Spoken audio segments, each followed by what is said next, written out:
nous sommes lundi 9 octobre. J'entame ce défi lecture et j'ai entamé une lecture parce que c'est bien de l'introduire, mais tant que la lecture n'est pas entamée, ça ne veut rien dire.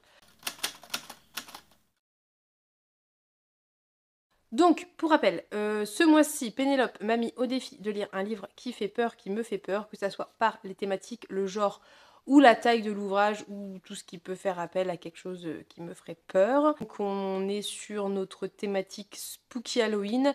J'ai choisi, enfin j'ai une petite palle et j'ai choisi déjà une lecture que j'ai entamée. Je vais vous montrer ma palle et après je vous parle de la lecture que j'ai entamée. À l'heure actuelle, j'ai choisi 2 lectures. Il y en aura peut-être d'autres, peut-être pas, je ne sais pas. Si déjà je faisais ces deux-là, ça serait très très chouette. J'ai choisi celle qui a tous les dons de MR Carré. Pourquoi? Parce que je pense qu'on est dans du fantastique et que pour avoir lu une autre moi-même, je peux vous dire qu'MR Carré peut être très bon pour faire un peu, voilà, frissonner. C'est pas ultra effrayant, mais c'est parfaitement ce qu'il me faut moi, donc c'est très bien. Donc j'ai mis ça là, je ne sais pas trop si ça va être dans la thématique, je pense que oui, mais nous verrons bien. En tout cas, ne serait-ce que par sa taille, je vous avoue que j'appréhende un peu parce que en ce moment, je suis un peu submergée de lecture. Mais ça fonctionne plutôt bien et puis en général, ça se lit quand même vite en étant honnête, ce format de chez La Talente. Donc celle qui a tous les dons, ça va parler d'une femme qui est en prison, je crois, et qu'à chaque fois qu'elle est déplacée, on l'attache. Et ah, c'est une petite fille. Elle est attachée à chaque fois qu'elle est déplacée, donc a priori, elle a des pouvoirs. Si c'est comme dans Une autre moi-même, c'est sûrement ce qui va se passer. Et ouais, ça n'a pas l'air joyeux, joyeux. Il y a Fellside aussi, que j'aurais bien aimé lire, de MR Carré, qui se passe dans une prison avec des murs qui chuchotent et tout, donc ça sera l'un des deux. Peut-être plutôt celui-là parce que c'était la lecture commune du mois d'octobre. C'est la lecture commune du mois d'octobre et j'aimerais bien le lire. Mais potentiellement, Failside, ça peut fonctionner. En tout cas, un MR carré, je pense, en octobre, ça serait bien. Et la lecture que j'ai entamée, c'est Puzzle de Franck Tillier. Donc c'est un thriller. A priori, un thriller sans policier. J'ai lu ça, c'est pas grand-chose, mais voilà. Dans Puzzle, je crois qu'on suit en fait différentes histoires. On suit d'une part un type qui est soupçonné, qui a été accusé, je ne sais pas trop, d'avoir tué 8 personnes dans un chalet à la montagne dans les Alpes, je crois, qui s'est retrouvé là et qui ne se souvient de rien, qui dit qu'il ne se souvient de rien, et on commence le roman où il dit qu'il se souvient finalement de qui c'était, donc je ne sais pas trop ce que ça va donner. Et on suit en même temps deux jeunes personnes, un ex-couple qui, pendant qu'ils étaient ensemble, essayaient de retrouver un jeu. Alors, c'est un peu compliqué à expliquer, puis c'est pas mon délire. Donc je sais pas si je vais bien expliquer, mais en gros, il y a une promesse qui circule un peu comme une espèce de légende urbaine qu'un jeu qui s'appelle Paranoia va être organisé et qu'il y a 300 000 euros à la clé à gagner et qu'en échange il faut affronter sa plus grande peur. Et donc en gros, Chloé redébarque dans la vie de, je ne sais plus comment il s'appelle, le garçon, Ilan. Chloé redébarque dans la vie d'Ilana Bonjour en disant je crois que je sais où il faut aller, à quel rendez-vous il faut aller pour pouvoir faire ce jeu. Et elle lui explique et on est dans ce genre de truc, vous savez, avec des messages codés, décryptés et tout. Moi j'aime bien, je trouve ça chouette. Et donc voilà, a priori ils vont y aller en sachant qu'Ilan avait décroché entre guillemets de ce type de truc parce que ça lui a bouffé la vie et et qu'il essaie de se poser.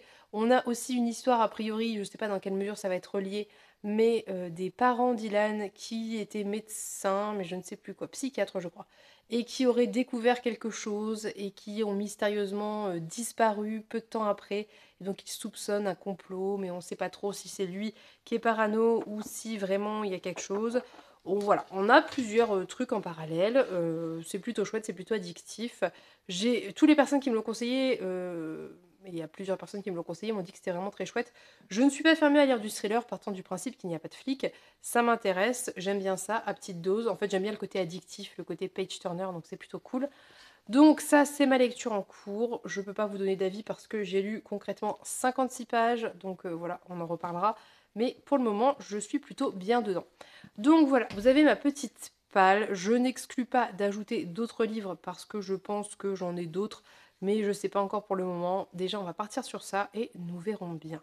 Voilà, ce vlog est introduit, on est en début de mois. Pour le moment, je suis fière de moi. J'aurai au moins lu rapidement un livre puisque je ne vais pas laisser traîner celui-ci maintenant qu'il est entamé.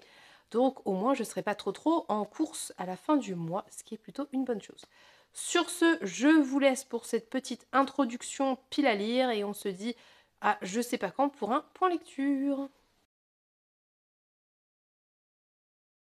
Coucou, petit point lecture du défi lecture. Nous sommes actuellement le 13, bah oui, vendredi 13.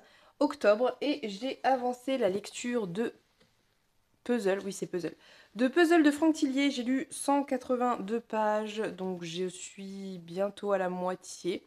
Qu'est-ce que je peux vous en dire? Ça fait flipper, hein, sincèrement, je suis pas sereine. Je lis pas ça quand je suis toute seule le soir parce que ça me fait flipper. Bon, moi je suis une flippette, hein, je pense que vous le savez, je suis pas une grande courageuse, mais ouais, c'est assez sympa, c'est plutôt addictif.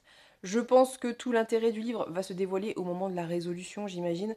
Là, pour le moment, on commence à rentrer un peu plus dans le vif dans le cœur de la chose, j'ai envie de vous dire. Je sais pas trop ce que je peux vous dire ou pas parce que le problème avec les thrillers, c'est que des choses anodines peuvent se révéler en fait hyper importantes pour la révélation, donc c'est compliqué d'en parler. J'ai peur de vous spoiler. Toujours est-il que on est pour le moment, depuis un certain temps, plus que sur une seule trame narrative. On ne suit plus que Isaac et Chloé, je crois, donc l'ex-couple qui voulait faire le jeu grandeur nature là. Et on ne suit plus que eux deux et qui se retrouvent embarqués dans des histoires affolantes. Personnellement, je peux vous garantir que pour rien au monde, je ne ferai ce qu'ils font. Bon, bref, même pour 300 000 euros, je ne le ferai pas, mais soit. En tout cas, voilà, c'est plutôt sympa, c'est plutôt addictif. Après, ça se passe dans des endroits, moi, qui me font personnellement extrêmement flipper, hein, genre hôpital psychiatrique. Voilà, donc je peux pas trop vous en dire, donc je vous fais quand même un point lecture parce que je veux un petit peu vous montrer l'évolution, mais en tout cas, à 182 pages, donc quasiment la moitié, hein, puisqu'il y a 420 pages, c'est toujours aussi agréable, intéressant. Voilà, enfin intéressant, je sais pas si c'est le mot, en tout cas c'est addictif, voilà. Mais c'est pas non plus pour le moment le thriller qui m'a le plus emballé, en tout cas en ce début de lecture, c'est pas celui qui m'a le plus emballé. J'en ai lu d'autres où j'arrivais pas du tout à m'arrêter. Là, voilà, je l'ai posé, vous voyez, depuis la dernière fois où je l'ai entamé, il s'est écoulé quelques jours. C'est sympa. Voilà, je vous dirai sur la fin ce que ça donne. Je sais pas si je vous referai un point lecture, nous verrons bien. Mais voilà. Et je pense que du coup, je vais enchaîner avec la lecture après réflexion de Swan Song. Je lirai le tome 1, enfin le tome 1 en français, puisqu'en VO, ça n'est qu'un seul tome. Mais j'attaquerai le tome 1, je pense, de Swan Song pour la suite de cette vidéo, puisque, après réflexion, c'est un des livres de ma palle d'Halloween, donc j'aimerais bien qu'il fasse double usage, c'est-à-dire qu'il soit dans ma palle et qu'il soit lu ici tant qu'à faire. Donc nous verrons bien, je vais d'abord terminer ça, je vais essayer d'arrêter de traîner, mais j'ai 15 000 lectures sur le feu, mais je vais arrêter de traîner et je vais continuer cette lecture. Je vais essayer de m'arranger pour le terminer ce week-end, en sachant qu'on est vendredi. Bon, peut-être que je vais réussir à le terminer ce week-end, nous verrons bien, et peut-être entamer lundi une nouvelle semaine avec une nouvelle lecture, en sachant que la semaine prochaine, ce sont les vacances scolaires et que nous partons comme habituellement chez ma mère. Donc je sais, il faut que je prenne des trucs, que j'entame des choses, soit que je peux prendre avec moi qui ne seront pas trop encombrants, soit que ça soit des choses assez courtes que je puisse enchaîner. Donc voilà, vous savez absolument tout. Le défi lecture se terminera probablement chez ma mère pour le coup. Et voilà. Donc je vous fais des bisous et on se dit à plus tard pour un prochain point lecture. Coucou, nous sommes mercredi 18 octobre et j'ai terminé Puzzle de Franck Tillier. Je ne l'ai plus car je l'ai ramené ce matin à la médiathèque vu que j'ai totalement oublié de filmer ce point lecture terminé. Je ne sais pas pourquoi. J'ai dû le terminer, je crois, dimanche soir, il me semble. Je pense, dimanche soir. Bref, c'était une fin un peu comme je m'attendais, c'est-à-dire une fin où tout s'accélère beaucoup, on a toutes les réponses et tout se dénoue. C'était une chouette lecture, ça m'a fait flipper, c'était un peu l'objectif, donc c'est très bien. Après, franchement, ça sera pas un coup de cœur concrètement. J'aime bien ce genre de lecture, j'aime bien les trucs qui se lisent bien, j'aime bien l'ambiance et tout, donc c'est vraiment très chouette, mais je trouve pas que ça soit non plus ça ne m'a pas non plus franchement retourné le cerveau comme a pu le faire par exemple Paternoster qui est un peu dans ce genre aussi d'écrit un peu thriller quoi. Donc voilà, c'était chouette, c'était sympa, enfin sympa, est-ce que c'est le mot je ne sais pas puisqu'on parle quand même de meurtre et compagnie, mais voilà, j'ai été relativement surprise par la fin, oui et non, je commençais un petit peu à me douter du dénouement donc j'ai pas été ultra surprise. Mais c'était voilà, c'était un thriller avec une bonne révélation, ça s'est bien lu, ça fait flipper, on est dans une ambiance hôpital psychiatrique désaffecté, etc. Donc ça fonctionne très très bien. Mais en fait, j'ai pas grand chose à ajouter très sincèrement parce que voilà, sur le moment, si j'avais filmé sur le moment, sûrement que j'aurais été j'aurais eu c'est pas plus de choses à dire, mais j'aurais été plus dans l'émotion de voilà, du côté où, vous savez, cette fin s'enchaîne très, très vite et du coup, vous êtes dans l'émotion de ce qui vient d'être dévoilé. Mais c'est vrai qu'avec du recul, bah, il m'en reste pas non plus grand-chose, très sincèrement et puis, ça fait partie de ces livres qui met énormément de temps à se mettre en place avec une fin qui va vraiment très, très, très, très vite. Alors, c'est un rythme qui peut fonctionner, mais c'est vrai que du coup, j'ai un peu peiné sur le départ et bon, voilà, c'était sympa. Je sais pas quoi vous dire d'autre, mis à part que c'était sympa. C'est ce genre de livre que je classerais, je ne sais pas moi, peut-être à 13/20, vous voyez, typiquement. Genre, c'était bien. Voilà. Bref, donc pas grand-chose à ajouter pour ça. Je suis contente de l'avoir lu, je suis contente d'avoir retenté un thriller. Ça m'a fait passer un bon moment de lecture. Ça a joué le rôle que ça devait jouer, à savoir me faire flipper. Donc on va passer à la lecture suivante. Lecture suivante qui sera donc Swan Song de, je ne sais plus, tiens, comment, Robert McCammon.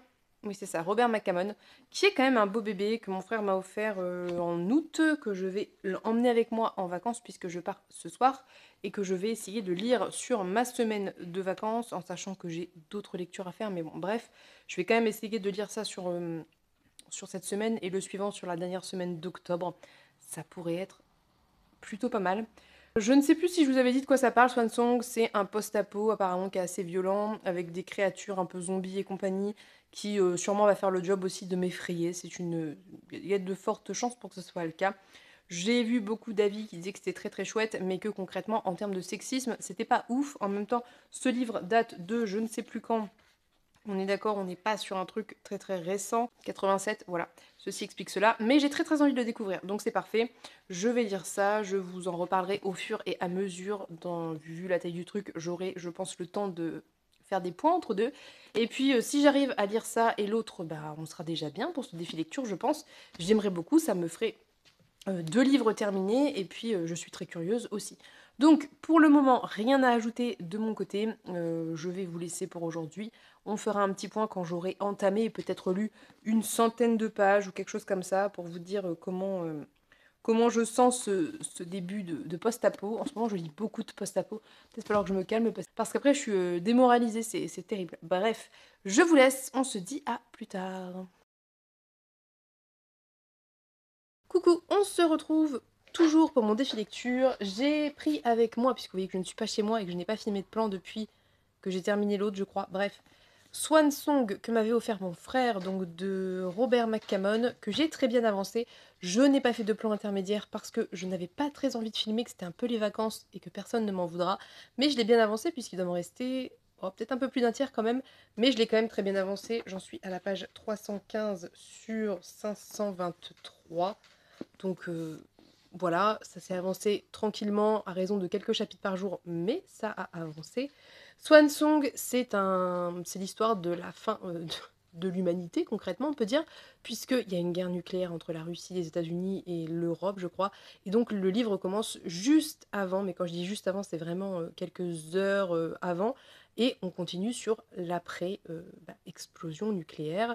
On suit différents groupes de personnages. On suit une femme qui vivait à Manhattan, mais une SDF en fait, qui va se retrouver alliée avec d'autres personnages et qui va partir de New York pour rejoindre Détroit. On va suivre un deuxième groupe de personnages qui était, je ne sais plus où, dans les États-Unis, mais dans la campagne profonde et qui se retrouve bloqué sous une espèce d'épicerie américaine, enfin vous voyez, épicerie slash pompe à essence qu'on peut trouver dans les campagnes américaines.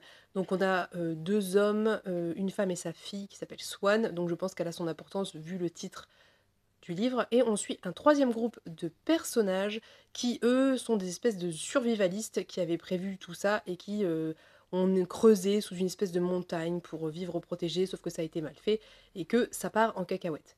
On a donc tout ce côté post-apo qui s'installe, ça s'installe très doucement, mais c'est plutôt bien fait. Sincèrement, c'est assez addictif.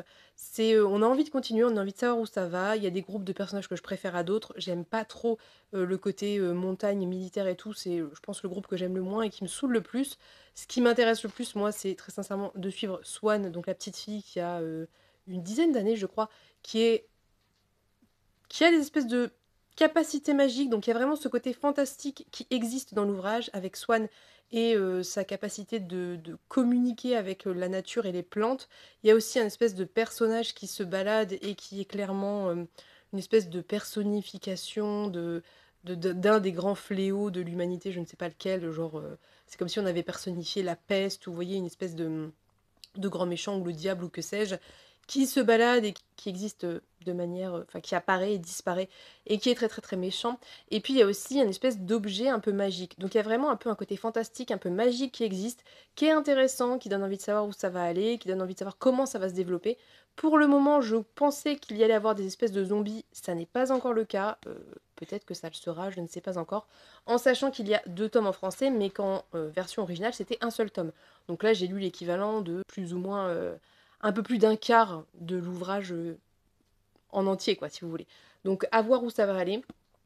Pour le moment, voilà, c'est très sympa, ça fonctionne très bien en termes Halloween et tout, pas tant par le côté post-apo en soi que par le côté un peu effrayant de la situation, c'est-à-dire bah, ces espèces de trucs fantastiques, magiques qui sont là, cette espèce de personnage hyper flippant qui peut avoir différents physiques et différentes...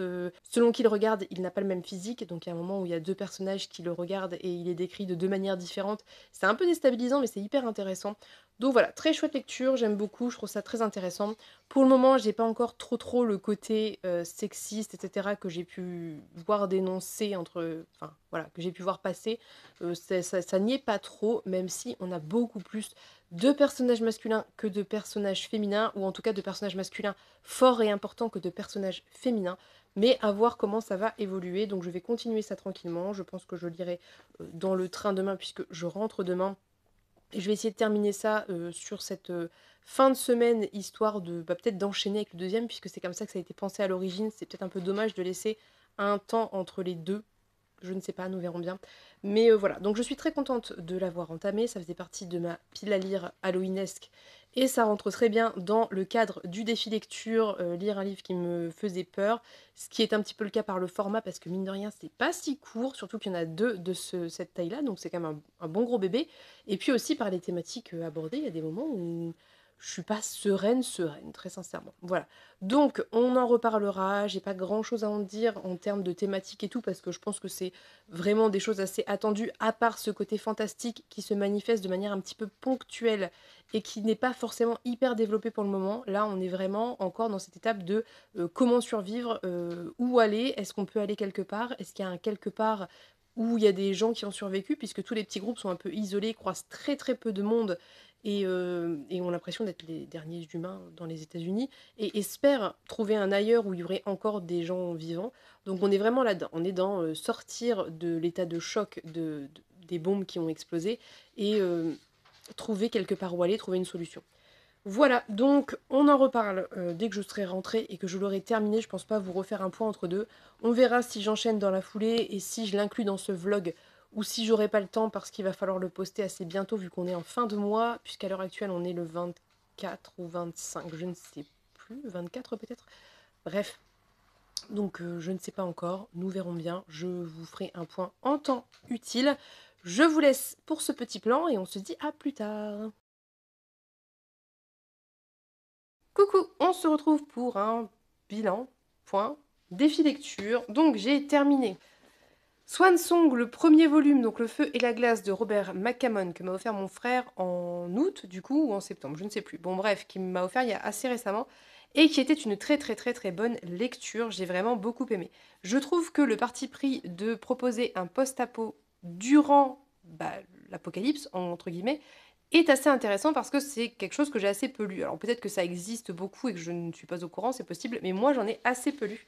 Et du coup, ça propose des dynamiques différentes. Ça veut dire que typiquement, si vous prenez le premier jour de paix, voilà, on est sur la suite très longtemps, enfin assez longtemps, assez loin dans le futur, donc il y a déjà un nouveau truc qui s'est mis en marche.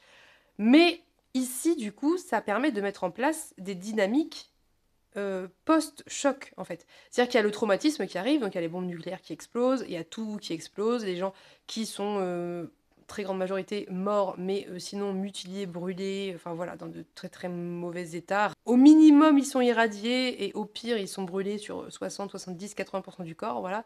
Donc ça permet de mettre en place cette dynamique post-apocalyptique et c'est ce qu'on va voir ici. Ça veut dire la création de communautés sur le mois qui va suivre, la chute des bombes et du coup, comment s'organisent les gens, comment survivent les gens, comment ça se passe quand on est, au début de la enfin, à la fin de la fin et au début de la suite, si vous voulez. Voilà, donc c'était hyper intéressant, ça apporte pas mal de thématiques, intéressantes aussi. J'ai pas trop vu de sexisme dans ce volume-ci, franchement ça va pour un roman qui date d'il y a un certain temps, ça passe. On a des personnages féminins qui sont relativement intéressants, même si moins nombreux que les personnages masculins, mais voilà, en tout cas les personnages féminins sont assez importants et voilà, après on a des points de vue préférés ou pas. Moi, je pense que les personnages que je préfère, c'est les 2 personnages féminins et le personnage masculin qui accompagne Swan, du coup. Mais voilà, les autres, points de vue m'intéressent un peu moins. Clairement, tout ce qui est du côté militaire et tout m'intéresse clairement pas du tout. Mais ça reste intéressant parce que ça permet de voir autre chose et on se doute bien qu'il va y avoir un lien entre tout ça et un lien autour de Swan puisqu'elle est un petit peu comment on pourrait dire, le centre de l'attention de beaucoup de choses qui peuvent se passer dans ce livre, bien malgré elle. C'est hard, c'est violent, c'est très très violent. Il y a des descriptions qui sont franchement assez dures à lire. Après, ça dépend de la sensibilité de chacun, mais je préfère vous le dire. On n'est pas sur voilà, ce genre de récit qui va épargner le lecteur, non, on vous donne tout, les goûts, les odeurs, tout vous est donné.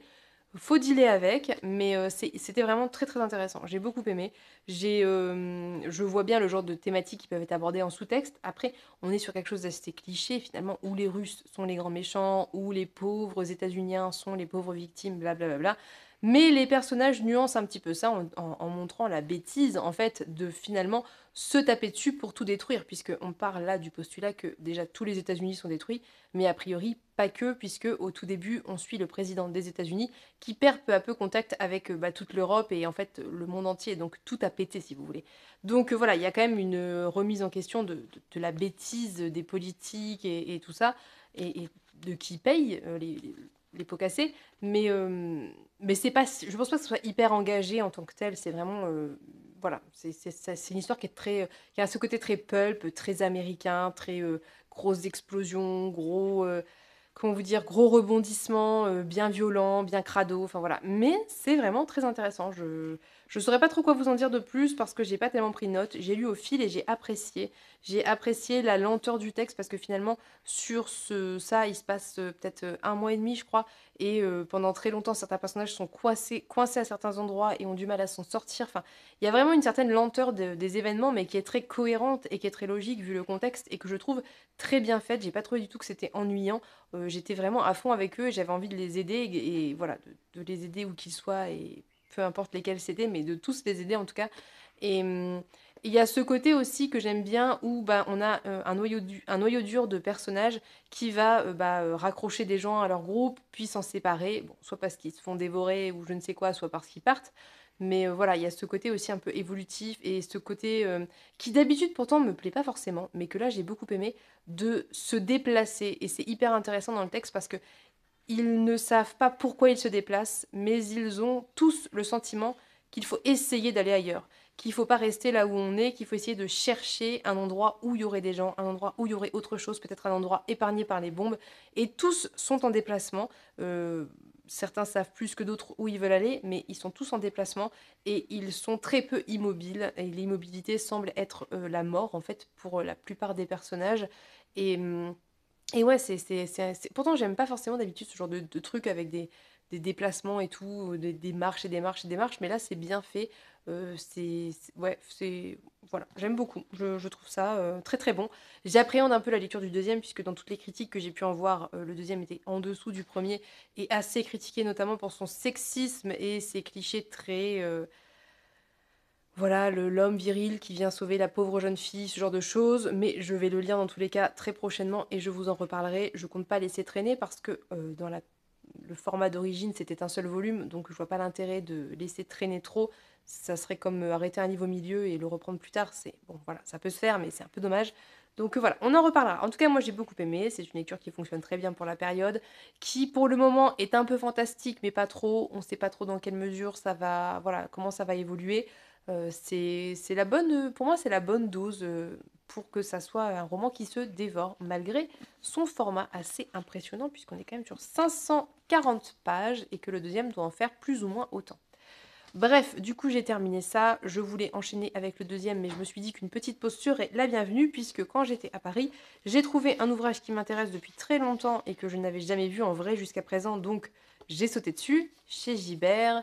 C'est Nous parlons depuis les ténèbres, qui est une anthologie de nouvelles d'horreur, de gothique et de fantastique sombre, écrit par différentes autrices francophones, donc nul autre que Morgane Cossarieux, Barbara Cordier, Estelle Faye, Lizzie Felton, Cécile Guillot, Louise Lebar, Miki Papoz, Florian Soulas, Morgane Stankiewicz et Aurélie Wellenstein. Donc on est quand même sur la crème des autrices francophones.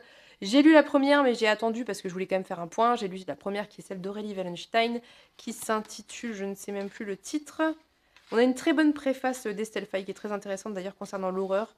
Bref, Petite sœur des fauves, et on va retrouver ici vraiment les thématiques et les sujets très chers à l'autrice, hein, notamment avec les fauves. Je pense que dans tous ces ouvrages que j'ai pu lire d'elle, on en voit, en tout cas des animaux à minima, mais souvent des fauves.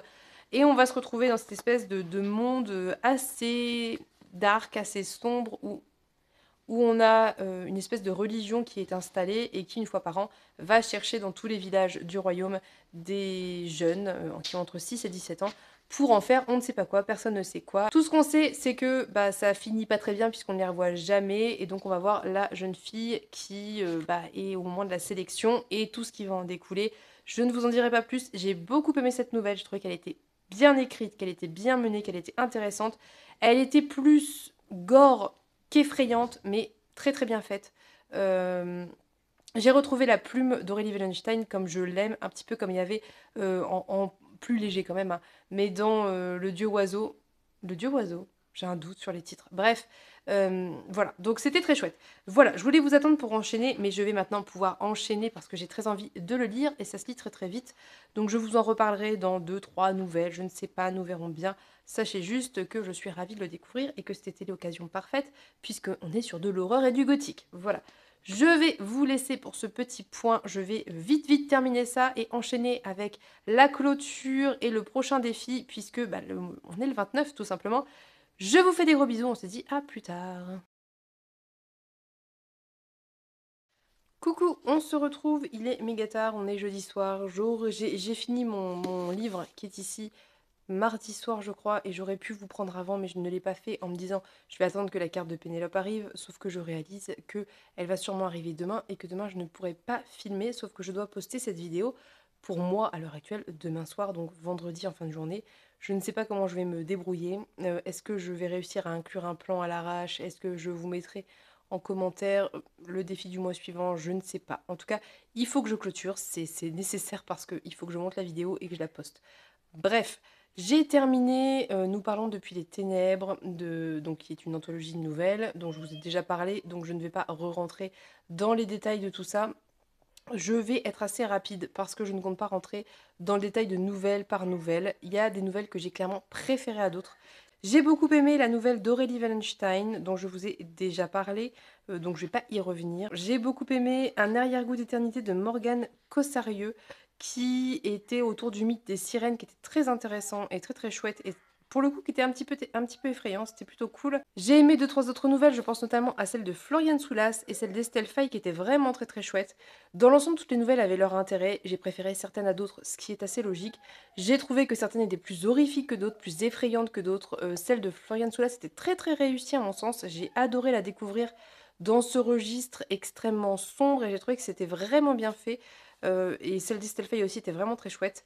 Il y en a une qui est très dérangeante avec beaucoup beaucoup de trigger warning qui s'appelle Tu aimes les enfants. Donc Morgane Stankiewicz, j'espère que je le dis bien, qui est extrêmement dérangeante. Le titre vous laisse imaginer de quoi ça peut parler.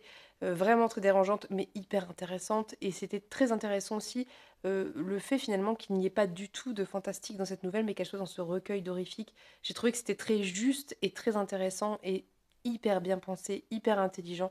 Donc ouais, franchement, dans l'ensemble, tout était intéressant. Tout avait son intérêt. Je vous dis, j'en ai préféré certaines à d'autres. mais c'est une question de goût, purement de goût et voilà, ça va dépendre, un petit peu de chacun, mais je pense que ça vaut le coup de découvrir ce recueil parce que ça permet de, comment vous dire? Ça permet de brasser un certain nombre de visions d'horreur, d'horrifique, de fantastique, de glauque différentes puisque, bah, il y a autant de visions qu'il y a, d'autrices dans ce livre et c'est très chouette et ça permet aussi, eh bien, de découvrir plein de plumes, dans des formats courts et ça, c'est plutôt une bonne chose, je trouve. J'ai trouvé que le voilà, j'ai vraiment, trouvé que c'était hyper intéressant. Je suis très contente de l'avoir lu. Je suis très contente d'avoir, découvert certaines autrices que je ne connaissais pas ou alors vraiment que de nom et dont j'avais pas lu d'écrit auparavant.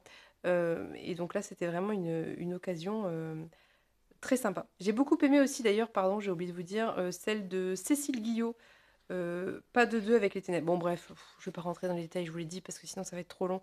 Mais c'était parfait pour la période.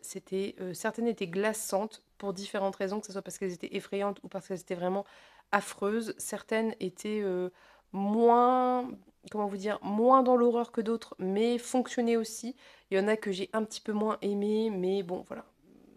Je peux pas trop vous en dire plus parce que je pense qu'il faut que vous lisiez. Puis si je commence à détailler chaque nouvelle, bah, je vais vous spoiler. Sachez que celle de Florian Soulas se passe dans un contexte de SF qui était très chouette parce que c'était la seule à l'être, je pense. Celle d'Estelle Faye avait un côté aussi avec pas mal de trigger warning, mais assez intéressante en termes d'univers parce qu'on était sur. Ça m'a fait penser un peu à Ouijigo en fait. On était dans ce contexte de mer, voilà, en Bretagne, assez glauque, sombre, avec cette marée, cette ambiance très saline, très iodée, mais un peu poisseuse, vous voyez, qu'on peut avoir à la mer, quoi.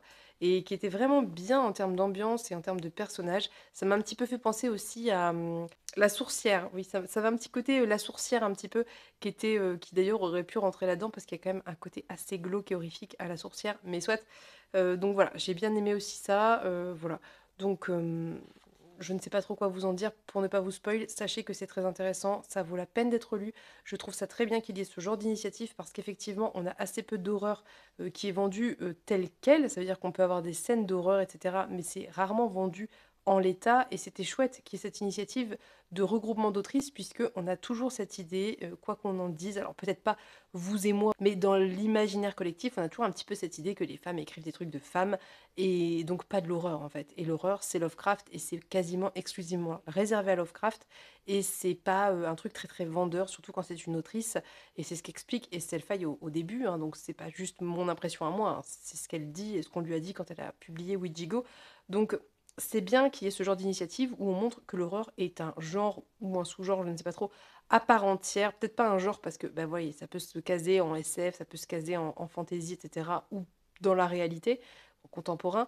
Donc un sous-genre hyper intéressant et très riche et avec on peut faire plein de choses avec en fait. Et c'est ce que montre cette anthologie, c'est que en le casant dans plein de contextes différents, à plein d'époques différentes, avec autant de visions qu'il y a d'autrices, on peut faire des choses très différentes, mais qui fonctionnent et qui sont intéressantes et qui apportent quelque chose à la littérature. Bah voilà, donc je trouve qu'il est temps d'arrêter avec cette espèce d'élitisme autour de la littérature où il y a des genres et des sous-genres. En tout cas, quand je dis genre et sous-genre, il y en a concrètement, mais je veux dire, les grands genres, c'est le contemporain, la littérature classique, etc. Et les sous-genres, ça va être les sous-genres, ça va être des genres un peu, bon, bof, genre l'imaginaire et tout. Il faut arrêter avec ça. Il n'y a pas de genre qui soit meilleur qu'un autre. Je ne pense pas qu'on puisse dire, et je le dis en tant que personne qui a fait des études de lettres, je ne pense pas qu'on puisse dire que la littérature classique est meilleure que la littérature de l'imaginaire. C'est faux. Il y a des littératures classiques qui sont, à mon sens, très mauvaises et des littératures de l'imaginaire qui sont excellentes, que ce soit par les thématiques, très souvent par les thématiques, mais aussi par l'écriture. Sincèrement, il y a des livres qui sont considérés comme des classiques sur lesquels je ne m'arrêterai pas ou plus une seconde parce que les idées véhiculées sont dégueulasses. Et alors on peut me dire ce qu'on veut sur autre époque, autre mœurs, je suis désolée, ok peut-être, mais moi je n'ai pas envie de lire de la littérature raciste, je n'ai pas envie de lire de la littérature misogyne, je n'ai pas envie de lire des littératures avec de la normalisation de violences intraconjugales, enfin peu importe, j'ai pas envie de lire ça en fait. Et je suis désolée, peut-être qu'il y a de très grands écrivains qui ont une très belle plume et qui abordent des thématiques est très élevé en termes de sentiments et d'émotions, c'est très, très chouette. Mais quand ça se place dans ce genre de contexte, moi j'ai pas envie et je trouve que plein de littératures considérées comme des littératures, bah, de sous-genre, voilà, des littératures qui n'en sont pas vraiment, en tout cas pas avec un grand L, sont bien meilleures que ça et posent beaucoup de questions très intéressantes et ont des plumes magnifiques. Il y a tellement d'auteurs et d'autrices qui ont un talent incroyable et qui choisissent volontairement d'écrire de l'imaginaire pour plein de raisons différentes et qui sont pas considérés à cause de ça que, enfin, moi ça me dépasse. Bref, on part très très loin. Tout ça pour vous dire que ça valait vraiment le coup de le découvrir. J'étais très contente de lire. Ça a été une occasion rêvée de tomber dessus en librairie et puis de le caser dans ce défi parce que voilà, ça s'est parfaitement enchaîné pour une fois. Donc je suis très contente de l'avoir lu. Je suis très contente d'avoir pu vous en parler. Je vous encourage vraiment à le découvrir si vous aimez tout ce qui est un peu bah, horreur du coup parce que sinon ça, c'est sûr, ça va pas marcher. Mais ça fait pas forcément si peur que ça en soi. C'est juste plutôt très souvent autour de l'ambiance en fait, ou des créatures, ou voilà. Mais c'est hyper intéressant, vraiment.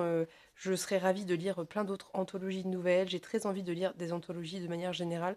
Je pense que je vais me procurer l'anthologie des Utopiales qui va sortir parce que ça m'intéresse en fait d'avoir cette occasion de découvrir plein de plumes sous ces formats très courts qui permettent bah, d'avoir une petite idée de ce que peuvent écrire les auteurs ou les autrices. Bref, je vais m'arrêter là parce que c'est beaucoup trop long pour pas grand-chose et je crois que c'est la fatigue qui fait que je m'emballe. Tout ça pour vous dire que je vais arrêter là puisque je m'emballe, je suis fatiguée donc je m'emballe comme à chaque fois que je suis fatiguée. J'ai l'impression de ne plus savoir ce que je dis et je pense que vous devez vous demander ce que vous faites encore là et je le comprends tout à fait. Donc très bonne lecture, très contente de l'avoir lu. Il y a des nouvelles que j'ai préférées à d'autres, mais dans l'ensemble, j'ai été ravie de toutes les découvrir, de toutes les lire, et je vous le recommande très vivement. Et je pense qu'il faut faire de la place à ce genre d'initiative dans nos lectures, parce que c'est intéressant, c'est engagé, c'est intelligent, et ça vaut le coup. Voilà. Donc, c'est tout pour ce défi lecture. J'aurais pas trop mal lu. Il faut que je termine le deuxième volume de Swan Song, mais ça sera plus tard, enfin en tout cas pas dans cette vidéo de toute évidence, puisque là il est temps de la clôturer, nous sommes quand même le 2 novembre, il faut arrêter de traîner maintenant. Je vais donc vous laisser, comme je vous disais, je vous mettrai peut-être en barre d'infos le défi lecture du prochain mois, et j'ouvrirai mon prochain défi lecture sur l'ouverture de la carte, et tant pis, ça c'est pas très grave pour une fois, mais voilà, ça s'est joué comme ça, et puis c'est tout. Donc, on va arrêter là. Je peine à garder les yeux ouverts, mais je vous garantis que c'est en grande partie à cause de la lumière que je me prends dans la tronche pour que vous puissiez à peu près me voir de manière nette. Donc, n'hésitez pas à me dire ce que vous avez pensé des lectures que dont j'ai pu parler ici. N'hésitez pas à me dire si vous avez des recommandations de ce style qui m'intéresse beaucoup. Je vous souhaite une très belle journée. Je vous souhaite plein de bonnes lectures. Je vous fais de gros bisous et on se dit à bientôt pour une prochaine vidéo. Bye bye!